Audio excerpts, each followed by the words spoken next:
Hello, everyone. Today we will learn English through the powerful and inspiring life story of a man who changed the world. His name is Henry Ford. He was not just a businessman. He was a dreamer. He was a builder.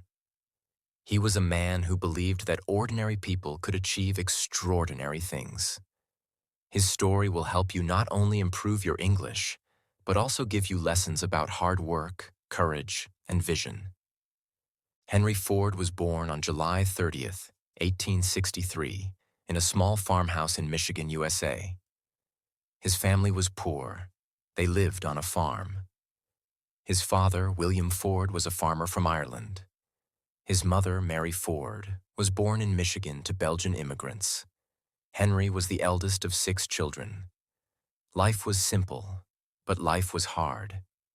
There were no cars, no electricity, no machines. People used horses, candles, and tools made by hand. But little Henry was not like other children. He loved to explore. He loved to take things apart. He wanted to know how things worked. One day, when Henry was only 12 years old, he saw something that changed his life forever.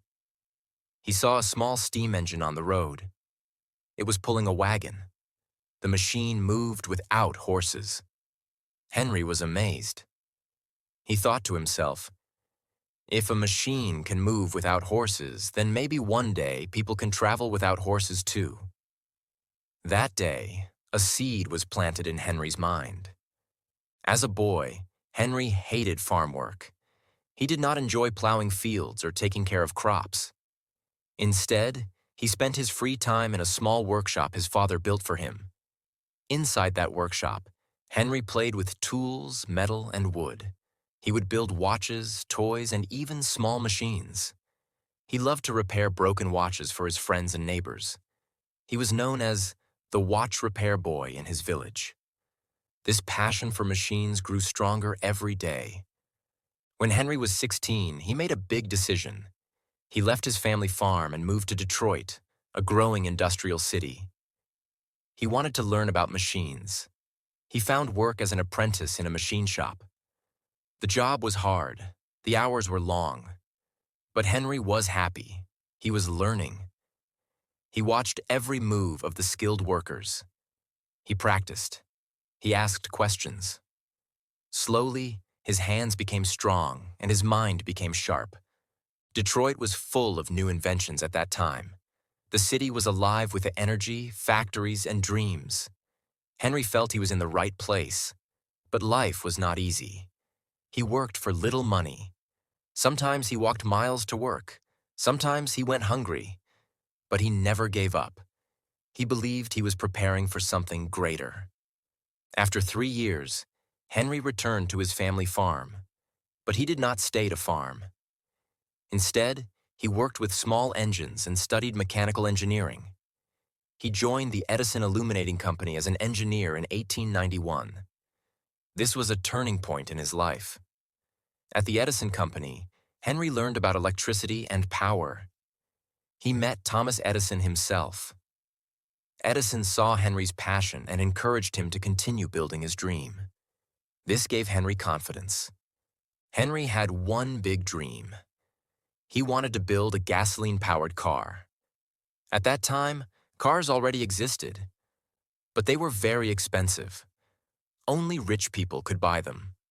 They were heavy, slow, and not practical. Henry wanted to build a simple car that ordinary people could use. He worked late at night in a small workshop behind his home. He experimented with engines, wheels, and designs. In 1896, Henry built his first car. He called it the quadricycle. It looked simple: 4 bicycle wheels, a light frame, and a gasoline engine. But when it started and moved forward, Henry felt joy. He knew he was on the right path. People in Detroit gathered around to watch the strange machine. Some laughed, some doubted. But Henry kept going. He tried to start a company. His first company failed. His second company also failed. Investors lost patience. People said he was foolish. But Henry was not afraid of failure. He believed failure was only a lesson. He learned from every mistake. He improved his designs. He kept moving forward. Finally, in 1903, Henry Ford and 11 investors founded the Ford Motor Company. This time, Henry had more experience. He had better designs. He had a clear vision: to build a car for the common man. In 1908, Ford introduced the Model T.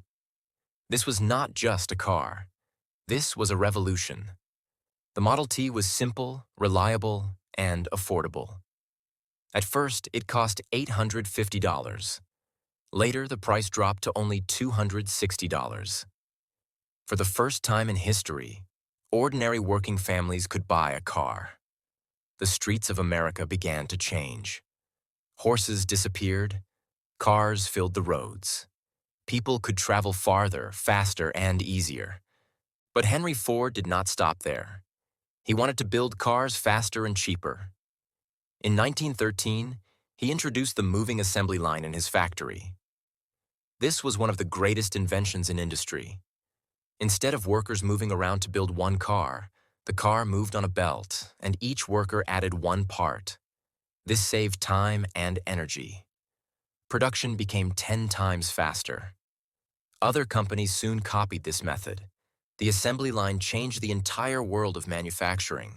By the 1920s, millions of Model T cars were on the roads. Ford became a household name. Henry became one of the richest men in the world. But more than money, he became a symbol of progress. He showed that dreams could become reality. Henry also believed in paying his workers well. In 1914, he shocked the world by doubling the daily wage of his workers to $5 a day. This was more than other factories paid. People thought he was crazy. But Henry explained, "If I pay my workers well, they will stay with me. They will work harder. And they will also be able to buy the cars they build." This simple idea changed business forever. Workers were no longer poor slaves of industry. They became consumers too. Henry Ford's life was not without challenges. He made mistakes. He sometimes refused to accept new ideas. He fought with other businessmen.